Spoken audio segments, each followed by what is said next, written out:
In this week's Torah portion, Behar, God commands Israelites to follow the Jubilee laws once they enter the Holy Land, the land of Israel. We read in Leviticus 25, you shall make that they're to make the 50th year holy,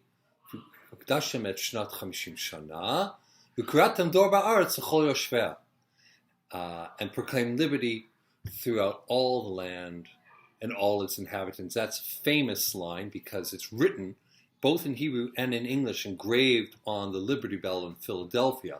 The Liberty Bell was first chimed in the Tower of Independence Hall, the famous date, July 8th, 1776, and it summoned all the citizens to hear the first public reading of the American Declaration of Independence.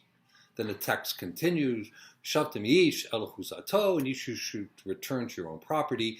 V'ish al mushchato tashuvu, and each of you shall return to your own family. And accordingly, every 50 years, all slaves, all prisoners are set free, all debts are to be dismissed. This remains this incredible calling for ethical and a moral practice, in particular for the society's most vulnerable, the slaves, the imprisoned. And if we expand this idea, these laws are an attempt to stem the cycle of poverty from transmitting across multiple generations. This is an incredibly beautiful text of imagination, a text of aspiration, that even though inequality will inevitably emerge in any society, any marketplace, the Jubilee creates a once every 50-year assurance, a technology that the system cannot perpetuate forever, that it always needs to change.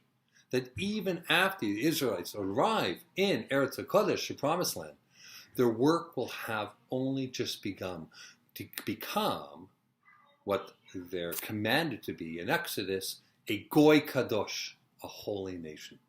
So Rashi, the great medieval commentator, he asks a question, which is, what is the relationship between these sabbatical laws and Sinai? Why are they given here? What is the relevance of these laws to the creation of a Mamlechet Kohanim, a divine peoplehood? And he answers, and the Rashbam, his grandson, also answers, that it's only through the symbiotic relationship between God's vision of justice and the human ability to concretize it, to bring it to reality, to the everyday of this vision, that authentic justice is possible. It's not in the ivory tower, it's not in the academy, it's not in theory, it's tachlis. How do you actualize it?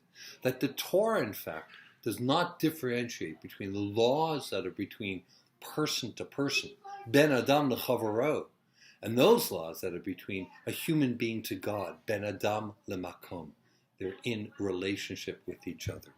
That ben Adam LeChavero, ben Adam LaMakom, these laws between men and the laws between men and God are intimately linked. They're intertwined. One does not trump the other. This relationship can be seen so elegantly through the prism of the biblical edict that we read in Deuteronomy. We're going to read it in a couple of months. Tzedek, tzedek tirdof. Justice, justice you shall pursue. And the Talmud teaches us a very, very famous part of the Talmud on Midot She'alta Nidreshet Bahen. It's called Talmudic hermeneutics. I can't translate the word hermeneutics. I just like the way it sounds.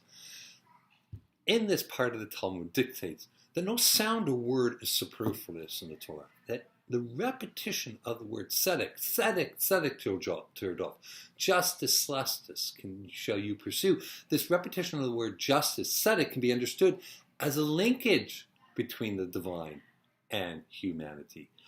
Ultimately, this is a pedagogy of non-absolutes, that neither the realm, not the divine, or the human realms, any of these realms hold the key to perfection. That the final actualization of justice, the very word of God, it's an ongoing process. Justice is, after all, it says, tirdof, to pursue.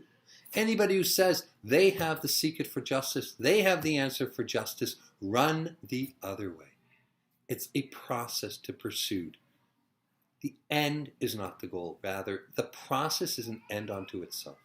The eternal commitment to pursue it continually.